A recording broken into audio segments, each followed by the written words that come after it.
Hello everyone, हाय। तो कैसे हैं आप सभी लोग? आशा करती हूँ आप सभी लोग बहुत अच्छे होंगे, स्वस्थ होंगे, मस्त होंगे। तो चलो आओ फटाफट आज के करंट अफेयर की शुरुआत करते हैं। उससे पहले आज 20 तारीख है, ये हम सभी जानते हैं, बट जो हम में से कुछ लोग नहीं जानते वो बात ये है कि आज world day of social justice है। ठीक है, world day of social justice is observed on 20th February। Theme अभी तक आई नहीं थी, अगर आगे जैसे मुझे थीम मिली तो I will update you according to that. Okay, चलो आगे चलते हैं पहले क्वेश्चन पे। देखो, द क्वेश्चन इज़ कि जो SBI कैप मार्केट्स है, SBI कैपिटल मार्केट, SBI की आप कह सकते हैं इसको सब्सिडरी है कैपिटल, SBI कैपिटल मार्केट के नाम से। ठीक है, तो इसके अभी MD और CEO कौन अपॉइंट हुए हैं? ठीक, the question is that and the answer is Virendra Bansal जो हैं अभी MD एंड CEO अपॉइंट हुए हैं। SBI कैप्स की बात करोगे तो इनका जो रजिस्टर्ड ऑफिस है वो मुंबई में है। ठीक है, आप रजिस्टर्ड ऑफिस लिख सकते हो, REG लिख दिया मैंने। ठीक है, registered office is in Mumbai Maharashtra, और MD एंड CEO तो वीरेंद्र बंसल बने हैं। अच्छा, इनके होल टाइम डायरेक्टर, प्रेसिडेंट और CEO कौन है? शेष राम वर्मा। ठीक है, शेष राम वर्मा जो हैं इनके होल टाइम डायरेक्टर, ठीक है, प्रेसिडेंट एंड COO है। ठीक, अपॉइंटमेंट देख लिया आपने, registered office, director, president, CEO देख लिए। नाउ इनसे पहले कौन थे? रजय कुमार सिन्हा। ठीक है, अब वो कहाँ पे? अभी जनवरी में इनकी IRDAI में एज अ मेंबर ही अपॉइंट हुए थे 3 साल के लिए। ठीक है, जनवरी में, तो इनकी जगह ली है वीरेंद्र बंसल ने as MD and CEO of SBI capital market, जो एक सब्सिडरी है, इन्वेस्टमेंट बैंकिंग की तरह काम करती है SBI की। चलो आगे चलते हैं। इनमें से कौन सा बैंक ने प्रेस्टिजियस जो टाइटल है best technology bank of the year award 19वें IBA annual banking technology conference expo and citation में जीता है? तो the answer is South Indian Bank. ठीक है, एंड साउथ इंडियन बैंक का हेडक्वार्टर कहाँ है? साउथ इंडियन बैंक का हेडक्वार्टर है त्रिशूर, केरला में। ठीक है, ये तो हो गया हेडक्वार्टर। नाउ उसके जो MD एंड CEO हैं वो कौन है? PR शशिधरी। इन्होंने ही इस अवार्ड को रिसीव किया है। एक नहीं, कई सारे अवार्ड्स थे, विनर का अवार्ड, रनर अप के अवार्ड और भी 2 अवार्ड्स थे जो साउथ इंडियन बैंक ने रिसीव किए। ठीक है, IBA annual banking technology conference expo citation एक इवेंट है, एक साल भर में एक बार होने वाला इवेंट है जो इंडियन बैंकिंग एसोसिएशन IBA के द्वारा इंस्टीट्यूट किया जाता है। ठीक है, इन्हें डेप्यूटी गवर्नर RBI के TB रविशंकर जी ने मुंबई में इस अवार्ड को इन्होंने TB रविशंकर जी ने, जो गवर्नर हैं, डेप्यूटी गवर्नर है RBI के, उन्होंने इस अवार्ड को दिया था to the MD and CEO of South Indian bank, that is PR Shashidhari. चलो आगे चलते हैं। अभी हाल ही में किस कंट्री के सेंट्रल बैंक के साथ पैक्ट साइन हुआ है RBI का? किसके रिलेटेड? UPI के रिलेटेड, यूनिफाइड पेमेंट इंटरफेस के रिलेटेड। ठीक है, और national payment interface for cross border remittance. देखो, अभी काफ़ी देशों के साथ, even I think Maldives, Sri Lanka, काफ़ी देश हैं जिनके साथ अभी हाल ही में ऐसे पैक्ट साइन हुए हैं कि they are also started using UPI। ठीक है, तो अभी जो हाल फिलहाल की न्यूज़ है दैट इज़ विद नेपाल, और नेपाल का जो बैंक है नेपाल राष्ट्रीय बैंक। ठीक है, नेपाल राष्ट्रीय बैंक ने पैक्ट साइन किया है किसके साथ? RBI reserve bank of India के साथ for the usage of UPI की यूपीआई को यूज़ करने के लिए, बिकॉज बेसिकली ये जो पैक्ट है वो साइन हुआ है and obviously for the cross border remittance. ठीक है, this will aim to facilitate cross border remittance, जो मैंने अभी बात की दोनों कंट्रीज़ के बीच में। एंड दोनों जब यूपीआई यूज़ करेंगे, लो कॉस्ट है, आराम से ट्रांजैक्शन सूदिंग है, कामिंग है, ठीक है, इंस्टेंट ट्रांजैक्शन है, ठीक, तो इट विल हेल्प। और फरवरी में जैसे मैंने बात की, श्रीलंका, मॉरिशियस, फ्रांस, इन सब ने भी यूपीआई को अडॉप्ट किया था, इन कंट्रीज़ में भी। अच्छा, काठमांडू जो है वो कैपिटल है नेपाल की, है ना। चलो लिख लें, नेपाल,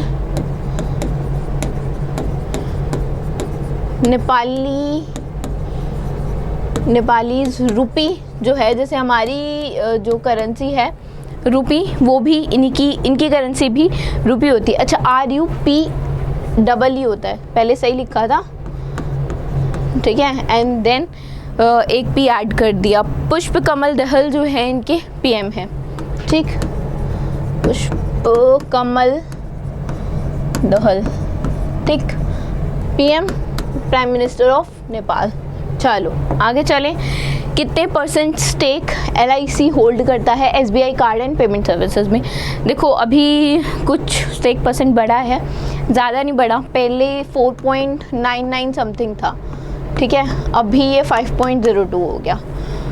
ओके, चलो LIC के जो हेडक्वार्टर है मुंबई में है, सिद्धार्थ मोहंते जो हैं इसके चेयरमैन हैं LIC के, ठीक है। ये चीज़ हम ऑन एन एवरेज बेसिस पे मुंबई में हेडक्वार्टर है, करते ही रहते हैं हेडक्वार्टर, और जैसे आज डिस्कस कर रहे हैं रोज़ ही करते हैं। चलो, identify the bank from the given option, जिसने अभी हाल ही में MOU साइन किया है किसके साथ? WDRA, that is warehousing development regulatory authority के साथ, ताकि जो लो इंटरेस्ट रेट पे लोन्स हैं वो फार्मर्स को प्रोवाइड किए जा सके। तो ये किया है पंजाब एंड सिंध बैंक के साथ, ठीक है। पंजाब एंड सिंध बैंक का जो हेडक्वार्टर है वो कहाँ पे है? पंजाब एंड सिंध बैंक का जो हेडक्वार्टर है वो दिल्ली में ही है, ठीक है, तो new Delhi is the answer.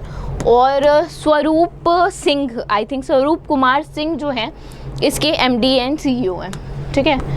MD and CEO लिखोगे तो लिख लेना स्वरूप कुमार, ठीक है, कुमार सिंह हैं, आई थिंक साहा है, ठीक है, सिंह नहीं है, साहा है, ठीक। अब बात करते हैं इस MOU की। तो देखो, warehousing development regulatory authority ने पंजाब एंड सिंध बैंक के साथ एक MOU साइन किया है, ताकि ये लोग जो फार्मर्स हैं उनको फार्मर्स और ट्रेडर्स दोनों को लो इंटरेस्ट रेट पे लोन प्रोवाइड करा सकें, ठीक है। तो इस MOU के तहत पंजाब एंड सिंध बैंक जो है वो लोन ऑफर करेगा। Loan offer collateral free loan होगा, कोई इंटरेस्ट, कोई गिरवी नहीं रखना पड़ेगा, इन शॉर्ट कुछ किसी भी चीज़ को। और ये जो लोन दिए जाएंगे वो किसके बेसिस पे दिए जाएंगे? वो इलेक्ट्रॉनिक नेगोशिएबल वेयर हाउस की जो रिसिप्ट है उसके बेसिस पे दिए जाएंगे। नो कोलेटरल, कोई कोलेटरल नहीं रखना, और अट्रैक्टिव इंटरेस्ट रेट कम ही होगी, तो इंटरेस्ट रेट भी सूदिंग होगी, ठीक है। दैट इज़ फेमिलियर, जो इंटरेस्ट रेट के साथ फार्मर्स आर मोर कंफर्टेबल, वो इंटरेस्ट रेट प्रोवाइड की जाएगी। एम वही है कि information to the depositors of the benefit of this loan should be provided, ठीक है। एंड कोई भी एक्टिविटीज़ हैं that improves agriculture plays finance in India, it will be like it will be outreach, right? So this is the whole thing. आगे चलते हैं। अनिल कुंबले जो हैं वो फर्स्ट बॉलर हैं और सेकेंड इंडियन, इट्स नॉट कि second person second bowler, it's second Indian. 500 wicket और भी लोग ले चुके हैं, बट अगर अनिल कुंबले के बाद सेकंड भारतीय की बात करोगे then the name is R Ashwin. Ravichandran Ashwin is the person जो सेकंड भारतीय बन गए हैं जिन्होंने 500 विकेट से ज़्यादा लेने का रिकॉर्ड बनाया है टेस्ट क्रिकेट में, ठीक है। 9वें बॉलर हैं, ठीक है, और इन्होंने 500 plus he has already done in this England के खिलाफ जो राजकोट गुजरात में अभी इंग्लैंड के खिलाफ मैच हुआ है उसमें 500 प्लस विकेट्स इन्होंने का जो टारगेट है वो अचीव कर लिया after Indian bowler Anil Kumble. अगर वैसे बात करोगे तो इनकी पोजीशन ये 9th बॉलर हैं, ठीक है, जिन्होंने 500 प्लस विकेट लिए हैं। 9th बॉलर में अगर मैं ओवरऑल बात करूं तो Muraleedharan, Shane Warne, Anil Kumble, Nathan lion, ठीक है, ये सब थे जिन्होंने ज़्यादा विकेट्स लिए हैं। अगर स्पिनर्स की बात करोगे तो मुरलीधरन श्रीलंका के प्लेयर हैं 800 विकेट, शेन वॉर्न जो हमारे बीच में नहीं रहे, ठीक, ऑस्ट्रेलिया के प्लेयर थे 708 विकेट, कुंबले नथन ने 517 जो हैं वो विकेट्स ली हैं, ठीक है। तो अगर इंडियन वर्ड मेंशन होगा तो आर अश्विन आंसर मेंशन करना, अगर इंडियन वर्ड नहीं होगा ओवरऑल पूछे तो 9th बॉलर हैं ये। तो दोनों चीज़ को ध्यान से देखना और क्वेश्चन को अच्छे से देख के फिर ही आंसर को टिक करना। चलो, इनमें से किसे 58 ज्ञानपीठ अवार्ड मिला है? 58 ज्ञानपीठ अवार्ड के विनर्स का नाम है रामभद्राचार्य जी एंड गुलजार। चलो, अगर संस्कृत में बात करोगे तो रामभद्राचार्य जी को संस्कृत लैंग्वेज में मिला है, ठीक है, और ये सेकंड ऐसे पर्सन हैं जिन्हें संस्कृत के लिए ज्ञानपीठ अवार्ड मिला है। गुलजार जी की बात करोगे तो उर्दू, आप इनकी उर्दू से वाकिफ़ होंगे, बहुत सारे लोग, ठीक है, बहुत सारी मूवीज़ में सॉन्ग दिए इन्होंने, काफ़ी बेहतर इनका जो एक दौर आप कह सकते हो रहा है, ठीक, अभी भी बहुत लोग उस दौर में जी रहे हैं और जीना भी चाहिए। वो वाइब्स ही अलग होती हैं, हम आजकल वाइब्स करते हैं ना, तो आई से कि वो वाइब्स ही अलग होती हैं। चलो, 5th पर्सन है जिन्हें उर्दू लैंग्वेज के लिए मिला एंड सेकंड पर्सन है जिन्हें संस्कृत लैंग्वेज के लिए ज्ञानपीठ मिला। अच्छा, कितने कब इंस्टीट्यूट हुआ था? 1944 में इंस्टीट्यूट हुआ था, इस्टेब्लिश हुआ था ये अवार्ड, ठीक है, और कितना अमाउंट दिया जाता है? तो 21 लाख रुपए दिए जाते हैं, 21 lakhs, ठीक है। चलो, देखते हैं पूरा अच्छे से। संपूर्ण सिंह कालरा, जिन्हें हम गुलजार के नाम से जानते हैं, उनकी हिंदी सिनेमा में उन्होंने काफ़ी काम किया, जैसे भी हमने डिस्कस किया। उर्दू के फाइनेस्ट पोएट हैं। बाकी अवार्ड पूछे जाएँ आपसे तो साहित्य अकेडमी उर्दू के लिए 2002 में, देन दादा साहब फाल्के अवार्ड 2013 में, देन पद्म भूषण 2004 में, और इनको 5 नेशनल अवार्ड्स भी मिल चुके हैं, ठीक। जय हो, स्लमडॉग मिलियनेयर के इस मूवी को स्लमडॉग मिलियनेयर को ऑस्कर भी मिला था, है ना। हाँ, ये देखो मेंशन है, रिसीव्ड ऑस्कर इन 2009। ग्रैमी अवार्ड मिल चुका है इन्हें 2010 में, और काफ़ी सारी मूवीज़ में सॉन्ग थे इन्होंने। माचिस का एक सॉन्ग चप्पा चप्पा चरखा चले, वो सॉन्ग बहुत फेमस था, ठीक है। एंड काफ़ी सारी मूवीज़ हैं, ओमकारा है, दिल से है, गुरु है, और भी बहुत सारी मूवीज़ है जिसके लिए इन्हें अवार्ड मिला है। रामभद्राचार्य जी की बात करें तो इन्होंने तुलसी पीठ के ये अध्यक्ष हैं, स्थापना की है इन्होंने तुलसी पीठ की चित्रकूट में। हिंदू स्पिरिचुअल लीडर हैं, एजुकेटर हैं, राइटर हैं, आप सब लोग इन्हें जानते होंगे। 240 से ज़्यादा बुक्स लिखी हैं। पद्म विभूषण इन्हें 2015 में मिला था, तो ये चीज़ याद रखना, स्टैटिक पे बना के पूछ सकता है कि इन्हें पद्म विभूषण कब मिला था। ज्ञानपीठ के बारे में हम ऑलरेडी बात कर चुके हैं। चलो, आगे चलते हैं। इंडिया का पहला helicopter emergency medical service HEMS HEMS will be started from which state? किस स्टेट से ये शुरू होने वाला है? तो देखो, महाराष्ट्र, तेलंगाना, कर्नाटक, यूपी। अगर मुझे क्वेश्चन दिया जाता, मैं क्वेश्चन पढ़ती, मैं सबसे पहले पढ़ती कि इंडिया का पहला है, ठीक है, फिर मैं पढ़ती हेलीकॉप्टर इमरजेंसी मेडिकल सर्विस। ऐसा कौन सा स्टेट है इन ऑप्शंस में से जिसमें इमरजेंसी सर्विसेज के टाइम पे हेलीकॉप्टर की मदद ली जा सकती है और लेना सूटेबल रहेगा? The answer would be, according to me, is Uttarakhand, क्योंकि वहाँ पे जैसे लैंडस्लाइड हुई है, बहुत ज़्यादा कैलेमिटीज़ होती हैं किसी ना किसी वजह से, तो हेलीकॉप्टर के थ्रू जब मेडिसिन्स या फिर लोगों को अपलिफ्ट किया जाए, ठीक है, एट दैट टाइम, तो ये बहुत सूटेबल जो स्टेट अगर मुझे चूज़ करनी होगी तो मैं उत्तराखंड की चूज़ करूँगी। आई होप आप भी ऐसे ही करेंगे। और जो करेक्ट आंसर है वो भी है एम्स ऋषिकेश में basically all India institute of medical sciences AIIMS Rishikesh में ये स्टार्ट होने वाला है and it will cover a radius of 150 kilometre, 150 kilometre का एरिया कवर करेगा। एयरलिफ्टिंग होगी लोगों की, और जिनका भी किसी एक्सीडेंट, किसी भी इमरजेंसी की वजह से जिनको भी क्रिटिकल हेल्थ केयर की ज़रूरत है तो हेलीकॉप्टर के थ्रू एयरलिफ्टिंग शुरू की जाएगी। एंड इंडिया की जो गवर्नमेंट है उसका इनिशिएटिव हमेशा यही रहा है कि जो एक्सेसिबिलिटी है हेल्थ केयर को प्रमोट करना, ठीक है, रिमोट एरिया में, माउंटेन एरियाज़ में हेल्थ केयर जहाँ पे बहुत ज़रूरी और टाइमली होनी चाहिए, जहाँ पे नहीं हो पाती because of the area, that is hilly area, ठीक है, वो चीज़ हो। और ये जो पूरा कवर होगा संजीवनी प्रोजेक्ट के अंदर कवर होगा, ठीक है, ये जो ऑपरेट करेगा हेम्स वो संजीवनी प्रोजेक्ट के अंदर कवर होगा, ठीक है। This helicopter emergency medical services will be covered under Sanjeevani project, तो ये चीज़ याद रखना। चलो आगे चलते हैं। उस गवर्नमेंट का नाम बताना है जिसने अभी हाल ही में लॉन्च किया है वन मित्र स्कीम लॉन्च किया है ताकि जो कम्युनिटी पार्टिसिपेशन है ट्री प्लांटेशन एक्टिविटीज़ में वो बढ़े, ठीक है, उन एरियाज़ में जो नॉन फॉरेस्ट एरिया हैं। तो ये किया है हरियाणा में, ठीक है। हरियाणा के बेसिकली जो चीफ मिनिस्टर हैं मनोहर लाल खट्टर जी, उन्होंने वन मित्र स्कीम को लॉन्च किया है। जो भी नॉन फॉरेस्ट एरिया है उसमें जब कोई भी अभी कुछ 7,500 वन मित्र जो हैं वो सेलेक्ट किए जाएंगे। ये लोग क्या करेंगे, पौधे लगाएंगे, सैपलिंग लगाएंगे, ठीक है। सैपलिंग मतलब जो छोटा रूप होता है, ठीक है, पौधा छोटा सा लगाएंगे एंड उसके बाद इनको क्या है फ़ोटो ये खींचेंगे, फ़ोटो खींच के वेबसाइट पर डालेंगे। तो एक पौधा लगाने पे इन्हें 20 रुपये, ठीक है, 20 रुपये ईच फॉर डग पिट, मतलब एक जो गड्ढा खोदेंगे पौधा लगाएंगे उसके लिए, और उसको मेंटेन करने के लिए almost they will get 10 rupees पर लिविंग प्लांट, ठीक।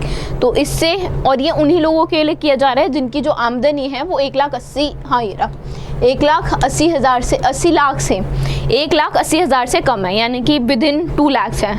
2 लाख में भी 20,000 कम ही मान लो, ठीक है। तो 1,80,000 जिनकी आमदनी है इससे कम है वही वन मित्र होने के लिए एलिजिबल हैं। और यही लोग जब प्लांट लगाएंगे तो मॉनेटरी बेनिफिट तो उन्हें दिया ही जाएगा। अब इनकी एज क्राइटेरिया 18 से 60 साल के कोई भी इंसान हो सकता है, मैक्सिमम 1000 जो है वो पौधे लगा सकता है, ठीक है। चलें आगे। इससे देखो 2-3 चीज़ें होंगी। एक तो जो लोग हैं जो इस पर्टिकुलर कैटेगरी में आ रहे हैं 1,80,000 की, ठीक है, सोचो 1,80,000 आप दिन के कितने पैसे उड़ाते हो, इट्स एनुअली 1,80,000, ठीक है, पहली बात। दूसरी बात, इससे जब नॉन फॉरेस्ट एरिया में भी, जो फॉरेस्ट एरिया नहीं है उसमें भी प्लांटेशन होगी, ऑक्सीजन जो हमें पेड़ों से मिलती है, प्लस जो बैलेंस है इकोलॉजिकल बैलेंस भी बना रहेगा, ठीक है। लोगों को पैसे भी मिल रहे हैं तो पीपल विल डेफिनेटली पार्टिसिपेट। तो कितनी सारी चीज़ें हैं जो पॉजिटिव डायरेक्शन में ही जाएंगे। आगे चलते हैं। किसने Suphalam startup forum for aspiration reader and mentors startup conclave 2024 को इनॉग्रेट किया है। सुफलाम क्या है, startup forum for aspiring leaders and mentors startup conclave 2024 is inaugurated by Pashupati Kumar Paras ji, ठीक है। पशुपति कुमार पारस जी यूनियन मिनिस्टर हैं फूड प्रोसेसिंग के, ठीक है। उन्होंने सुफलाम को अभी इनॉग्रेट किया है। इसमें जो भी लोग हैं, जो स्टार्टअप्स हैं या जो भी लोग एंटरप्रेन्योरशिप के उन्होंने फूड सेक्टर में स्टार्ट की है, those people will get benefit, जिनका कोई भी स्टार्टअप है या who all are like in a way to foster entrepreneurship and they are building a supportive ecosystem for the startups, they will get the benefit, they will be empowered, right? और इस event के तहत जो participation है 250 stake holders का, along with startups, senior executive, food processing companies में, MSMEs में से, फाइनेंशियल इंस्टीट्यूशंस में से, कैपिटलिस्ट अकेडमी, इन सभी लोगों ने पार्टिसिपेट किया। सुफलम एक कैटलिस्ट की तरह सर्व करेगा for the transformation discussion shaping the trajectory of the food processing industry towards innovation driven growth, fostering collaboration among startup industry and academia। Basically जो स्टार्टअप है वो स्टार्टअप जो फूड प्रोसेसिंग इंडस्ट्री में कदम रखा है या फूड प्रोसेसिंग इंडस्ट्री का startup है, they will be the one who will get most of the benefit, ठीक है, अकॉर्डिंग दिस सुफलम, राइट। तो आई थिंक आगे चलते हैं हम, एंड ओके ठीक है, हाँ आई थिंक कि हो गया है। So yeah that was it from today's session, we will be meeting you tomorrow. So yeah do like the session, and अगर कोई भी इशू, कोई परेशानी, कोई भी दिक्कत है तो definitely you can comment. So thank you.